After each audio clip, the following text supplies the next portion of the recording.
What's going on, boys and girls? Why is trucking so hard for new drivers? Part 2, not for 2. So I've got some comments and I kind of want to go over them a little bit, and I kind of just want to make this video because maybe I ran it a little bit on my first one, and maybe I need to bring a little bit more insight to what I mean. People are going to say what they say. Hey, we put this out here for you guys to critique it and give your criticism, good or bad. I appreciate you. So let's get into it, right? So we know that it's hard for a new driver because there's a lot of new drivers and not a lot new jobs. Let me say it again. There's a lot of new drivers and there's not a lot of new jobs, okay? The price of freight is expensive because energy is expensive. Why is that? Because diesel's expensive, right? And if diesel's expensive, it's going to cost the carrier more to pay a driver to take it, right? It's going to cost the carrier more for the job, and the diesel and all the expenses cost more. Therefore, they can only pay a driver so much. So maybe in like 2020 when the pandemic happened, right? A lot of people got their CDL then. Well, they didn't care if you had 1 month experience, 6 month experience, 1 year experience. They didn't really give a shit because they like, hey, diesel's so fucking cheap right now. There's so much money on the table. If you legally can drive, you in the truck, we'll take the repercussions. You crash or some dumb shit, whatever. We got mucho, right? And with stupid people in Congress, and they don't love truckers, right? They want to make everything green. And I'm in a Tesla and I'm saying, fuck that green shit, right? They made it hard for us and they ruined the economy, and now we're in a recession, proven recession, and we are fucked as drivers because diesel's expensive. So now instead of hiring 20 new drivers because they got all this money on the table is lighter, less mucho, and now they're like, we can only hire 5 drivers, maybe 3 drivers, maybe 2 drivers. And who do you think's going to get the job? The guy with 10 years experience or the guy with 1 year experience? You know, and that's really what it comes down to, who's more qualified. And it's fucked up, you know, it's fucked up. And when I went to Western, I talked to a bunch of other drivers, and you know, just because you have a license does not make you a truck driver. Just because you have a CDL does not make you a truck driver, okay? Some states, they make you do that shit on the computer and you don't even do a road test. And if it is a road test, it's so simple, it's little. You don't go through what you go through in Delaware, where like, I'm in Delaware on the East Coast and they made me do 160 hours full time for 6 to 5 o'clock every day, Monday through Friday for 4 weeks straight. And then I had to do a road test. And I don't have automatic restrictions. So I learned on a 10-speed Freightliner. So I had to double clutch and I had to make sure I ain't stall. And they were really up my ass. You know, they were just so fucking annoying about the pre-trip inspection, the drive, like, you know, flawless maneuvers, you know, maneuvering and alley docking. I'm a pro at that, right? Just because I've only had my license for 6 months or since last December doesn't mean that's the first time I alley docked. I was doing that shit for a couple years at Penske and other endeavors, right? Like, I've been around this shit for a long time. So I'm not a new driver. I'm a new CDL holder. That's the difference, right? But whatever, I got to pay my dues. You know, a lot of people say that shit, so it is what it is. But that's why new truckers have it hard, because these companies can't afford to pay for new drivers because diesel's so expensive. So they're picking the most qualified guys because they don't have room for error. They can't take the chance on a new driver. Okay, cool, we got that. So then somebody said, well, you can, I don't know where you're from, but if you're in North Carolina, you could do the food service and you can make like 68 grand a year starting. That's pretty good. Factory workers only make like 30, 40. So 68 is double or almost double. And you're right. But let me tell you, when I first got out of school, I did that. I did Gordon Food Service. And mind you, now Seco, and a bunch of these companies, you have to have 3 to 6 months experience anyway. So we can almost kiss that goodbye too. You know, maybe in certain states you can get away with it, right? You're home every day and that's cool. But I'll just give you my experience, because at the end of the day, I can only go off my experience. I can't go off everybody else's experience, right? But when I did Gordon Food Service, it fucking sucked. I only lasted there a month. Why? It's because I got fired. Why did I get fired? On a Friday, I didn't show up. I was going to quit anyway. It sucked. And I'm going to tell you why it sucked. And it wasn't worth the money. So when you first start, they'll hype it up. Oh, you'll make this much money. You'll be home every day. But check this. They only pay you a certain amount. So if they're going to pay you $1,400 or $1,500 a week, you know, or whatever, after taxes, it's about $1,000 to $1,100. I'm grateful. That's good money. I can change my life with that, right? But what they don't tell you is that you're going to get there between 4 and 6 in the morning. Whenever the fuck they randomly text you at 2 in the morning, you're supposed to just pop up like, oh, okay, I got to be there in half hour. Oh, I got to be there in 3 hours. And a lot of times I would go there, and I would sit there for 3 or 4 hours in my car because I'm too far away to go home. And they won't pay me until after the second hour of sitting there. So I'm not making any fucking money, right?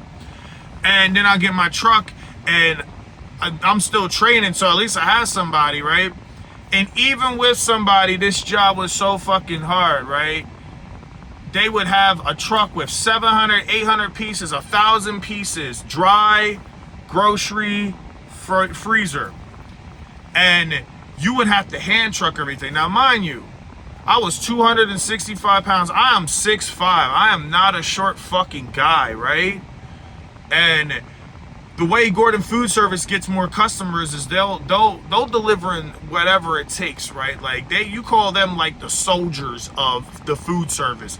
So with like McLane will not do anything upstairs. They won't do anything because they know how much of a safety hazard it is. So they're like, listen, we'll deliver to you at your Wawa's, whatever, or if you have an elevator, cool, but we will not go upstairs.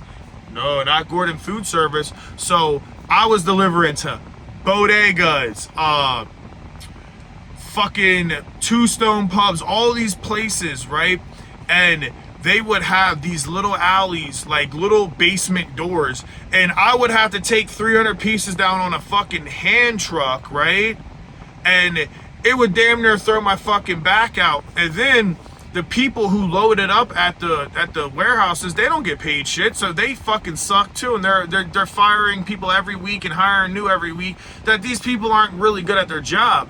So you end up getting a truck of 700 pieces, 12 different stops, and everything is upside down in the truck. So you're digging for the first 4 hours of the day trying to find where stop one is. From stop one is all the way in the back and stop 3 is up front, and you're digging through and you're trying to find shit. Now you're going around obstacles because you got to go up, down these weird ass steps, up steps. And then the people are like, hurry, we got to do this fast, because if not, you're going to be here. You only can work 14 hours and you have to clock. Well, if you give me 12 stops at 700-800 pieces, 1,000 pieces, and you know, it's 13 hours and I still got 300 pieces and 5 stops because shit happens because the truck's fucked up, that's your ass. They're gonna fire you, right?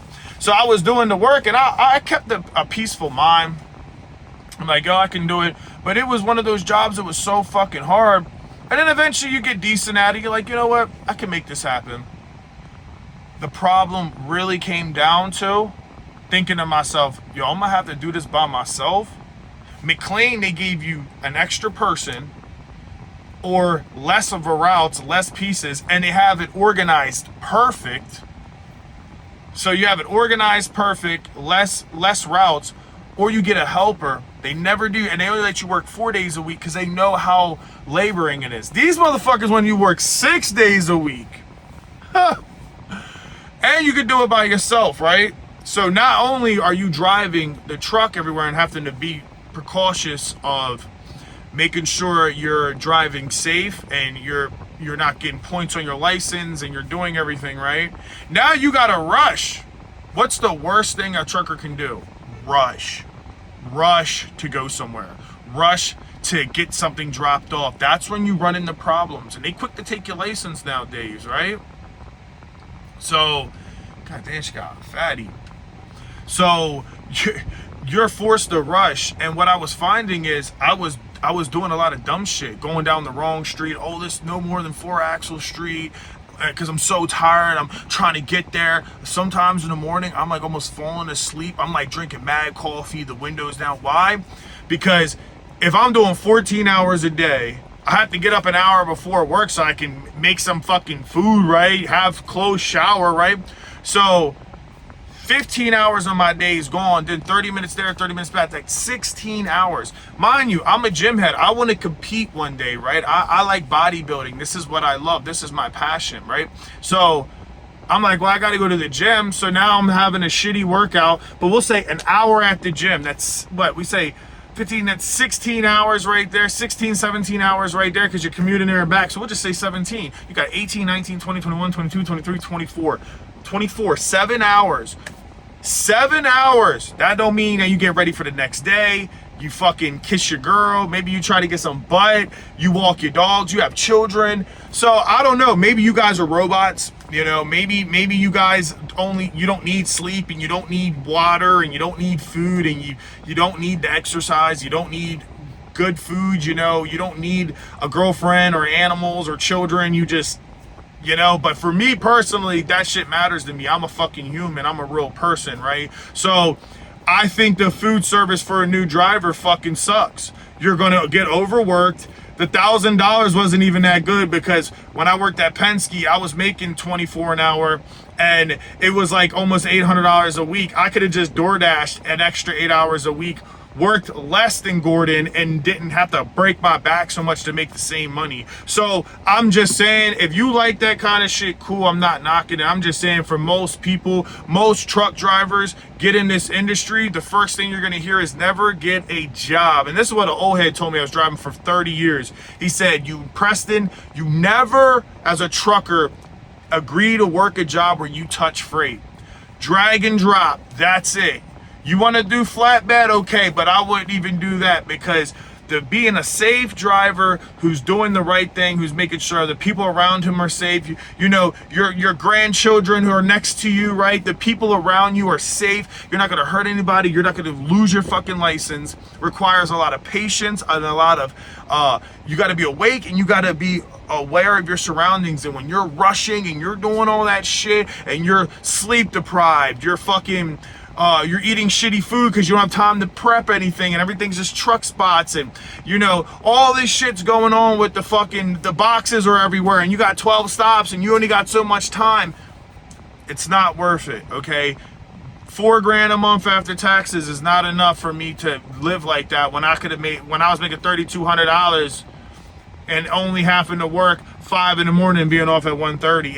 It don't make sense, okay? So please, don't sit here and hate me. Don't shoot the messenger. But in my personal experience, the food service fucking sucks, okay? That shit is trash, and you overwork for not enough money.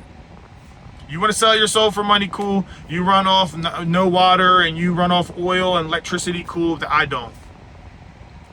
And then you got companies that will take you, like Schneider, which Schneider's a good company. I have a friend that works with them. They will make sure you're home 2 days every 2 weeks. So you will only be home for 1 weekend out of 2 weeks. So if you got a girlfriend, say goodbye. You got children, say goodbye. You got animals, say goodbye. You pay rent somewhere in an apartment, $2,000 a month. You're home 4 days out of the month. Okay, and guess what? He's making $50,000 or $40,000 doing that. All right, they don't want to pay him shit because they know he's a new driver and he doesn't have experience. So, but he's paying his dues and doing what he has to do. It's not forever, but it's pretty fucking long when you think about it, right? So you go into those companies and you be safe, but you never have no time at home, and you're forced to just not have a life at all, right? Or you kill yourself at a food service and you fucking hate your life because you get 2 hours of sleep a night, and all your relationships and everything you want to do with your life has to be put on hold to just go work for a company that doesn't give a shit about you. That will also put you in sketchy situations where you can possibly lose your license or get points. Then you got companies like Warner Express. Go on YouTube right now and look up Warner Express and how many people quit. If you love your license like I love my motherfucking license, then you love your license like I love my license, then you fucking know, bro, that Warner Express and some of those companies, they'll pay you 6 figures. They'll pay you 80 grand a year. You'll never be home. Okay, you can accept that because you're making that money, right? But they cheap out. So Dollar General account, Dollar Tree account, go drive over to Staten Island. I want you to reverse this 53-foot trailer. It's designed for a 16-foot trailer, maybe a 26-foot straight truck, but we need you to take that 53-foot trailer plus your sleeper, so you can add that up. That's more than 53 feet, right? And I need you to do a maneuver it to the back.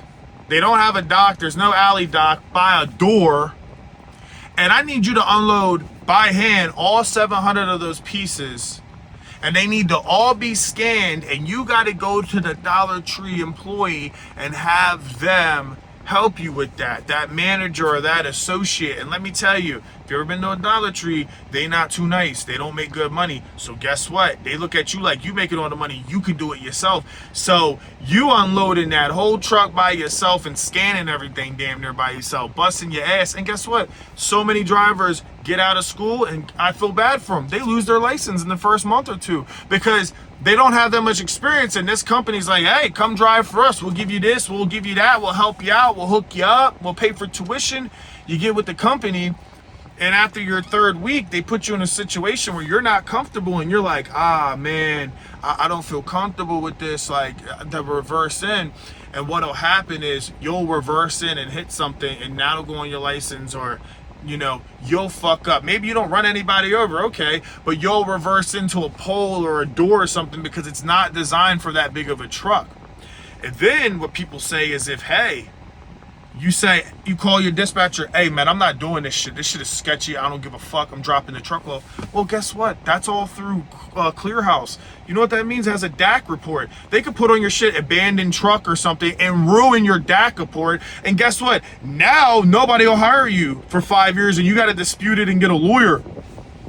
So you could lose your license, fuck up your report, fuck up everything to go get that job. So food service sucks, and those big carriers either underpay you, you're never home, or they underpay you, you're never home. They pay you actually decent, but then you pretty much risk your license. So what do? You guys comment below, what can you do? What's the solution for new drivers? That's what I want to know. Let's make this a debate thread. Go down there. I'll read your guys. I'll try to reply. I'm not knocking anybody who gets it. This is just another trucker to another trucker. It's almost a year since I've had my license. I have every endorsement. I know how to alley dock like a G. I know how to drive stick shift, double clutch. I know how to float the gears. I know how to hitch up. I know flatbed. I know it all for my experience. And I'm a hell of a good driver. I'm just having a hard time finding a good company that's willing to give me a chance with my experience. I do have some new companies coming. I do have a bunch of interviews lined up. I just had an interview yesterday, and I got a company who's blowing me up. This company's willing to pay me 80 grand. The other company's willing to pay me 40 grand. And one's home every day. One's home every other day. One's class B, one's class A. At this point, I just got to take what I can take until, we get a better administration in there. That's why you better vote for Red, vote for Trump. You ain't got to like him, but he cares about truckers. Kamala Harris does not give a fuck about truckers. That Green Deal is going to hurt us more as truckers, and they're going to kick us out of the industry, and they're going to squeeze us out fast. So be smart. Comment down below. What do you think? And if you like this video, give it a thumbs up. If you don't like it, whatever, you can tell me I'm ugly, this and that. I don't give a fuck, you know what I mean? But if you're out there every day and you're driving, God bless you. You are doing a service to this country. And for that, I salute you, my friends. Till next time, peace.